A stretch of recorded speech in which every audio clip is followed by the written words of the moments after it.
Okay, I hope you guys are ready to have some fun because this is going to be one of my best talks. I've been on this stage quite a few times in affiliate world all over the world. And instead of just like telling you who I am and doing the normal intro, I want to tell you how much I'm in love with this industry and how much I think that this industry really changes lives. So I'm really in love with this industry, like literally. And I want to tell you my personal story that started, actually it's like almost 10 months ago. So believe it or not, 10 months ago I found myself single again.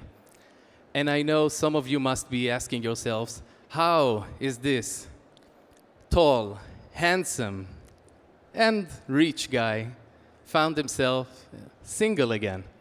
And I am asking myself exactly the same questions. So I came up with a plan. I signed up like lots of other guys on all of those dating apps. So Bumble, Tinder, OkCupid. And I found out they're basically a scam. So some of you are asking, why didn't you sign up for Grindr as well? I did. So the market was super rough. Basically, what I found out is that we're playing the worst casino ever. So what I actually did is I started paying for these apps.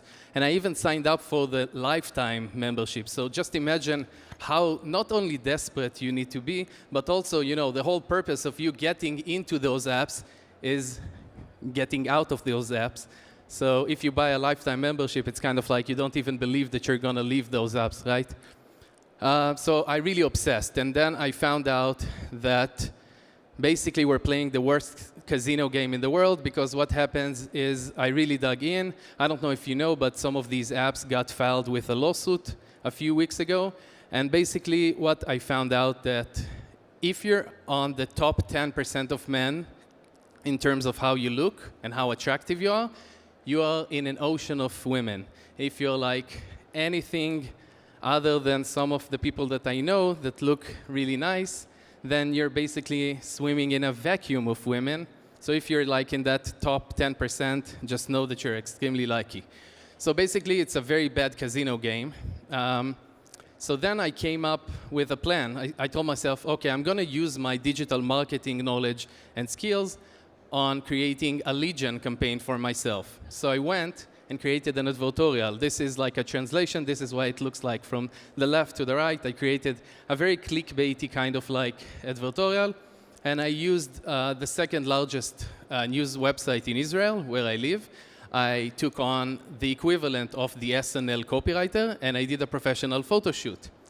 So I'm going to share some stats with you. I got over 1,300 DMs organically before I even started running that campaign. I really started launching a native ad campaign and then a TikTok campaign. And let me share some stats with you. So I spent $2,000. I got almost 1.5 million impressions. I got something like 3,500 responses. So the cost per response is 0.58. I gotta be a super geek here. I'm sorry, you know, all I do is numbers. So I got 274 phone numbers. The cost per lead was $7. And I went on 50 dates. So the cost per date was around $40.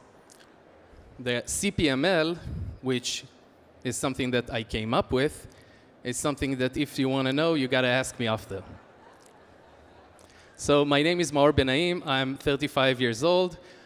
Originally, I'm from Jerusalem. Now I live in Tel Aviv. I have a few agencies, a few brands of my own. And I'm an affiliate marketer, and I'm really obsessed with media buying. That's my passion, and I'm extremely excited to talk to you again and share this presentation. So we're going to cover a few things. We're going to talk about the scaling basics on TikTok, which has to do with mindset and stuff that doesn't have to do with mindset, how the TikTok audience is, how TikTok is changing. We're going to talk about the downside. We're going to talk about some fun stuff. And we're going to talk about how are you going to migrate, or what the changes that you need to make if you want to switch over from Facebook or Google into TikTok. We're going to talk about some 360 holistic approach backend stuff. And then we're going to move into some creative strategies and advanced tips that is my usual tactical stuff. So the first thing that I usually do when I start a consultation or I go into like an account audit, I talk to that person. Usually what happens is they are an affiliate and they want to get like one offer to 20, 30, 40 grand a day. I'm not saying that it's not possible, but it is extremely hard to do so. What I suggest is running more than one offer, more than one geo, more than one account, in more than one industry if possible. Again, first of all, diversification is the key here because you want to really split the chances of the advertiser or the networks telling you that you need to pause, but also it's easier to maintain CPAs and CPLs throughout a longer period of time. The other part, to really getting on a high scale, and this isn't just like kumbaya spiritual shit, this is really why my company went into the 9 figures this year. It has to do with mindset. You have no idea. If you guys play poker, if you guys are into even playing multiplayer games on Xbox or PS5, you know that if you're in the right mindset, it changes how you play. It changes how you see things. And that's a big thing, and that's why I created my book. And I wrote it for 2.5 years. So this book has everything that I learned from therapy, from personal development. It's very cheap. You can buy it for $5. But what I want to tell you is that whatever I'm going to tell you today is stuff that you can do. There is nothing that you can do that I'm doing right now. Okay, so there is no big secret or something like that. Okay, because lots of people go on calls with me and they say, okay, tell me the secret. What do you do? So you really have to train your mind, because if you're going to focus on that, then basically you're never going to win. So let's talk about the TikTok audience. The TikTok audience is different than Facebook and YouTube audience in many ways. And I'm talking about Facebook and YouTube just because they're like really big ad platforms, but you know, it's just like different than anything else. So the main reason why I think the TikTok audience is different is because they got way less scammed on Facebook as the Facebook audience, and they have a big research and discovery loop. So when someone sees a product on TikTok, they are more likely to go and search for it. They want to make sure that they're not getting drop shipped. They want to make sure that they're getting the lowest price. They want to make sure that it's not on Amazon and stuff like that. So there's a big research and discovery done. The other thing that you're going to see, if you are the brand owner or if you have access to multi-channel campaigns, is that you're going to see a big uplift on Amazon, on Google search, and other platforms like Bing and stuff like that. So this is just like an example of one of the brands that I'm running traffic to. We did 59 million last year. And you can see what happened when we started actually launching and scaling TikTok. There was a direct correlation between the sales that we had on Amazon, and right now we allow ourselves to lose so much money on Facebook and other platforms because 60% of our sales come from Amazon just because of the spillover that we have. The other thing that I noticed, and I'm working with the guy that was here earlier, Jason Akatif, on some lead gen campaigns. And just like he said, you need to spend lots of money. It's a lower conversion rate and stuff like that. There is a higher lead quality on TikTok. So if you are the advertiser, or if you work with a network or an advertiser that knows and is able to recognize lead quality and can adjust the CPL that you're getting, that's amazing, and TikTok is for you because you're going to be able to pay a lot more. And I actually tested AOVs on 4 big products that we're spending a lot of money on, and you can see that the AOVs are at least 20, 25, 30% on average, just bigger on TikTok. So that's why I love it. By the way, when I tested different landing pages, advertorials and stuff like that, you can see how the TikTok audience is just different. It reacts differently to different landing pages. So let's talk about the way that it's also changing. So the fact that, you know, TikTok used to be a very young kind of like audience. So if you wanted to target an evergreen kind of like broad audience, it's great. But it also works for older demo. So this is just like an example of an older, really wide demo. Another thing that's coming up is the TikTok shops. TikTok really pushes, the algorithm, the platform is pushing towards TikTok shops. It's big, it's native, it's going to happen on Facebook as well. So make sure that you do that. I skipped the last part, but yeah, I'm really into VSLs now, and people actually watch longer videos on TikTok. So these are the types of ads that I'm running also. And you can see how TikTok is also changing in terms of like the organic content. So even organically, TikTok is pushing the creators into like longer form videos and stuff like that. Let's talk about some issues that people have with the platforms. I'm sure that everyone that really started running on TikTok noticed that their policy is extremely, extremely strict compared to any other ad platform. And that's one big issue.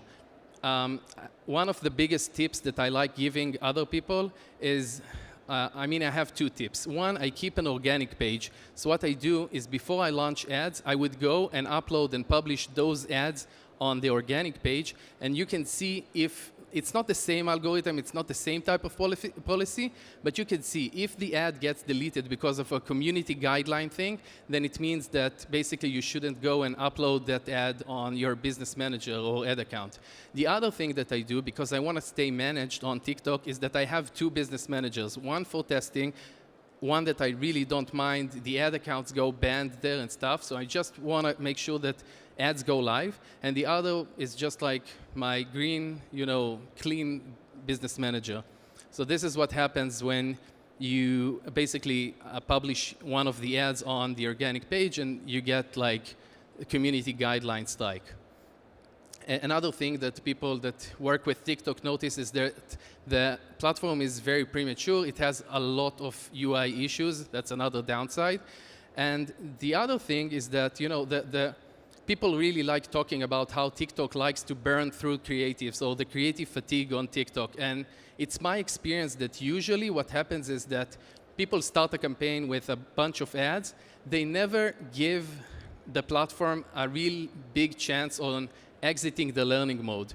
And on Facebook, you could get by with some campaign that's not really, learning enough or not getting enough information or conversions. But on TikTok, the platform is way less forgiving, and that's why people keep pumping creatives, because they're on a very low budget compared to the cost to consumer or AOV. So you want to make sure that you do that.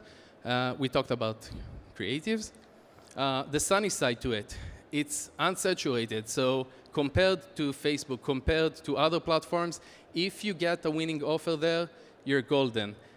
The other part is that if you get enough accounts banned and you're kind of like in between the spectrum, between getting banned and between really doing something that's like black hat in terms of the ad platform, then basically you're golden. Like if you manage to get something in the gray zone, which is okay, but you're not really getting strikes or getting banned, then it's amazing. We talked about higher AOV and higher lead quality already. And again, if you have a wide product in terms of your audience, then you are in an ocean of traffic. Usually what people run there, and the more competitive space, is the larger, older demographic, the 45 plus. Another thing, compared to Facebook, compared to Google and YouTube and stuff like that, being managed there actually counts. So you get access to different products, you get access to lots of other stuff. Let's talk about back-end revenue. And when I talk about back-end revenue, the holistic 360 approach, people usually think I'm talking SMS, I'm talking emails, and that's great. But I feel like we can step it one step further, okay? And I'm going to give you just like the mindset and how I think and just like examples, and you can take it from there. But there are like two ways on back-end traffic that you can start generating. One way that I do it is sometimes I would run one campaign that has a specific niche. So for example, Republicans in the States or weight loss products or stuff like that. And I would use that campaign basically knowing it's going to lose money to generate a remarketing list for me. And I use that remarketing list to target another offer that I know that's converting more. And basically, I help the system target by creating my own stuff. So I know that one campaign is going to lose, but it's generating the list, and I use that list for the other campaign. The other idea that I have and using is I'm basically building assets on TikTok. So I have one page that is for e-com products, certain e-com products, and another one for lead gen in a specific space, let's say insurance. And what happens is that throughout time, I spend money there, I get more followers, and these are pages that basically get organic reach. So these are pages that I can use and basically get free clicks and get free exposure, and also test the creatives and see how people respond to them and the algorithm and stuff like that. So one of the biggest lessons I had to go through, and probably to be honest, I'm still going through it, is what adjustments you have to make when you're moving from Facebook and YouTube and Google into TikTok. So usually what happens is someone is very good and familiar with one ad platform, and when they migrate into TikTok, they're moving the same methodology into TikTok, and it doesn't really work. So a few things that I had to adjust. One, I stopped running advertorials. Okay, so some of the campaigns, 50% of my campaigns run directly. And that's a part of being very native and open with the users over there, because you don't want to trick them. These are people that when they see advertorials, they feel like it's a scam. So 50% of my campaigns, when I A/B tested, had better results when I stopped running advertorials. The other thing is that I am no longer using those UGC stuff, you know, that everyone's using. I'm using long form, sometimes 2, 3, 4, 5-minute videos, and that works. You educate the customer, and it works amazing. And I'm much more open and native. So for example, if on Facebook I would try and not talk about the fact that this product is already on Amazon, on TikTok I wouldn't mind, and I would push towards Amazon, and I would tell people, you know what, we're on Amazon, you can go buy there. Another less geeky kind of like thing is that because the platform is premature, you really want to take a look at CTR and the relationship between CTR and CPC there. On Facebook, you could get a very high CTR, but still get a very high CPC. On TikTok, there is a direct correlation. So you want to make sure that you're using discovery cards. You want to make sure that you're pushing the user into clicking as much as possible. The other thing is that you can also take advantage of the lift that you created. We talked about opening up a Google search campaign, a Bing search campaign, and just an Amazon listing. So if you're an affiliate and you're running an offer to a certain level, you can ask the advertiser to create a white label for you, and then you can change the name and basically start getting, you know, more traffic and basically more sales to your Amazon listing. So TikTok is all about creatives, and there are people that are much more creative than me over here, but I want to talk to you about kind of like few different approaches when it comes to creatives. There is always the ugly ad creative, and just like send me clicks and I'm going to get lots of very low CPC clicks, and the algorithm is going to do the work. And then you basically don't need any video editor. You can use like memes and stuff like that. You can use, you know, the better looking creative that has like a very good information thing but doesn't really push the user, and you can also do like high quality direct response, kind of like pushes down the CTA. I test everything basically. It's always the high intent versus the just give me more clicks and the algorithm is gonna optimize on the other end approach. 50% of my campaigns work with these ugly image ads that I basically create. Let's get to the final part. So we're going to talk about some tactical tips, geeky stuff that I use. So first of all, I try and use Spark ads whenever I can, because one, I get more followers on my organic pages, and two, it allows me for longer ads that are longer than 60 seconds. The only reason or point where I do not use Spark ads is when I run SPC, which is the smart ads campaign thing, and I want to allow the system to combine different headlines with different videos. So I always test SPC and regular campaigns. I always test cost cap campaigns and the default option, which is the equivalent of higher volume on Facebook, all the time basically. SPCs, they use to, usually it's my experience that they lose more on the first day, so be patient, let the system work. When I'm using an SPC, I'm doing a maximum of 3 to 4 ads a day, a maximum of $5,000 a day. I do not start with $5,000. I start with something like 500 or something like that, regardless of the CPA or AOV or cost to consumer. And then I only increase the budget by 20%. Every 48 hours, again, start with $500 minimum. Similar audiences, if you have access to the people who, to the people who purchased, that's great. If you have access to the people who initiate the checkout, that's great. If you do not have that, make sure that you create two different types of audiences. One, people who clicked on your ad, and two, people who watched 15 seconds at least. Premium audiences, that's a hit or miss. Again, 50% of my campaigns work very good. I have a YouTube video on that on my YouTube channel, so make sure, I'm a marketer after all, so I have to push my YouTube channel, right? So make sure that you watch it. The rule of thumb in general is that if you have lots of SKUs in your store, lots of products, you want to make sure that you optimize on value. That really matters on TikTok, believe it or not. If you have only one product, make sure that you optimize only on conversions. I always use one-day clicks, no post view for anything under 50 to 100 bucks, and I'm not talking about AOV, I'm not talking about CPA, I'm talking about the cost to consumer. In terms of campaign structure, I always do like an 80-20 campaign structure when the account is mature, so I will always have 20% of my budget aimed towards testing, and just like when something is winning, I would go and drag it over to the 80%, that's the evergreen stuff. That has been my presentation. You can, guys, follow me on YouTube. There is lots of more videos there. My book is out there. It's not tactical. It's not technical at all. It's just about the mindset. It has to do with 13 years of this specific industry.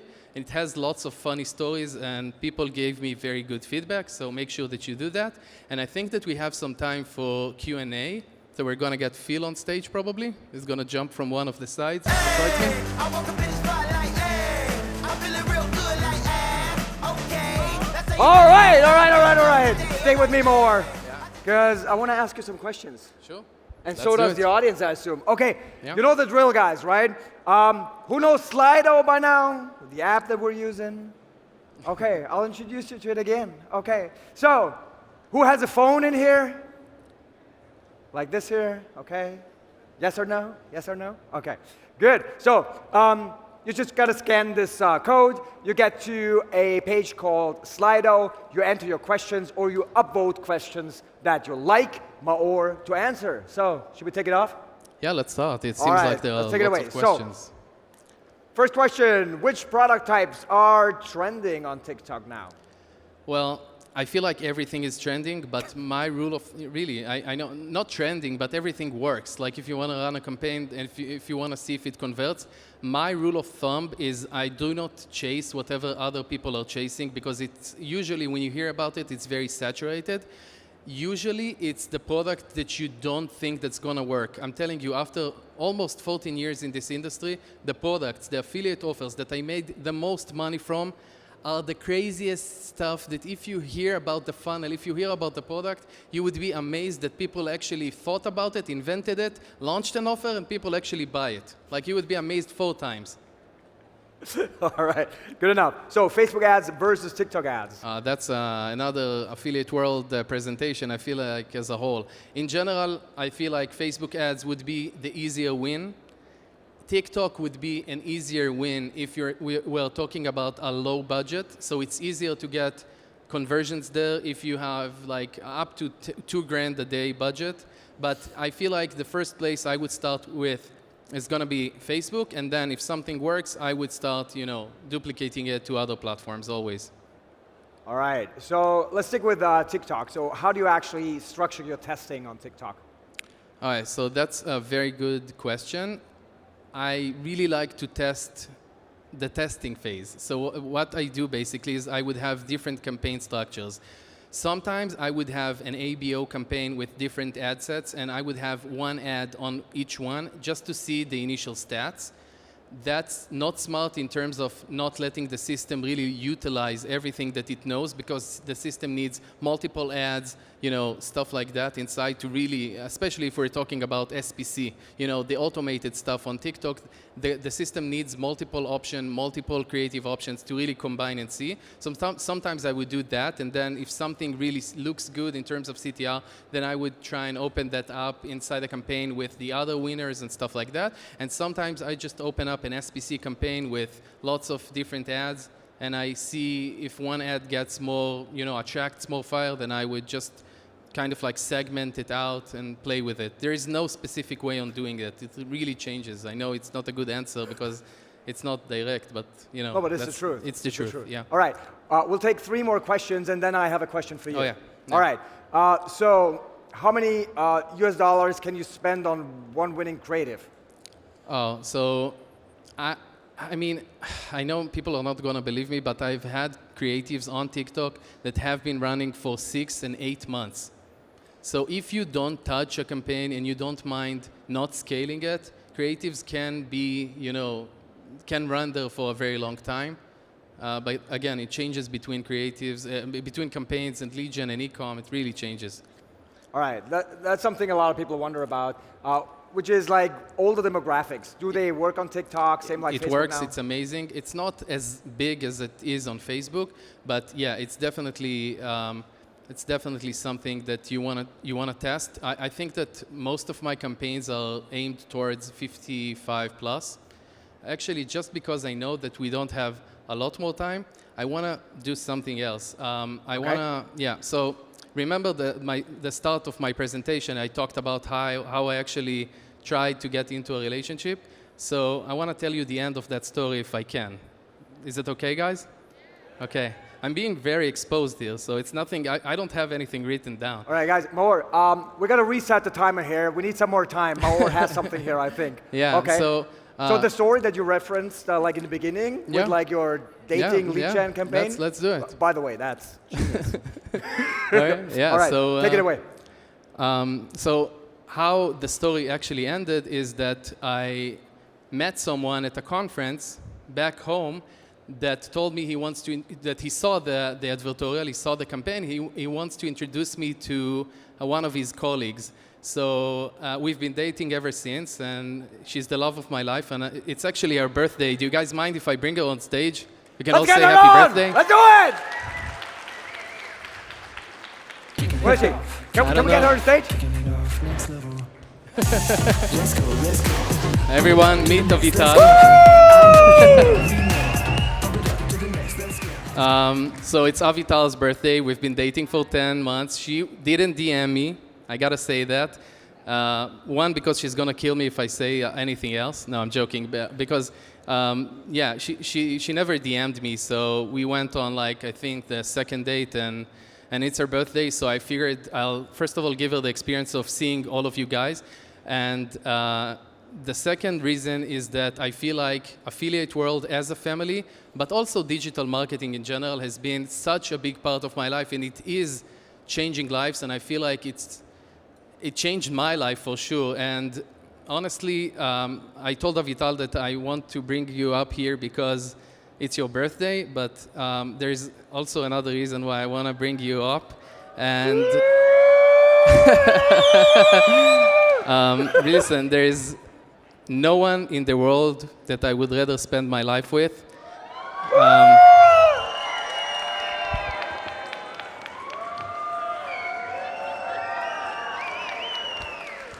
Will you marry me? You need to say it. Yes, yes, yes. It's a beautiful night. I'm looking for something dumb to do. Hey, baby, I think I wanna marry you. Is it the look in your eyes, or is it? Now you know why I sounded so excited all of my talk. Thank you guys for being a part of this moment. I love you.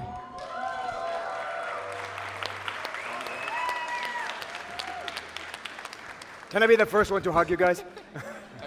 Group hug. Oh my gosh. Thank you so much. Thank you. Lucky guys. Big round of applause, guys.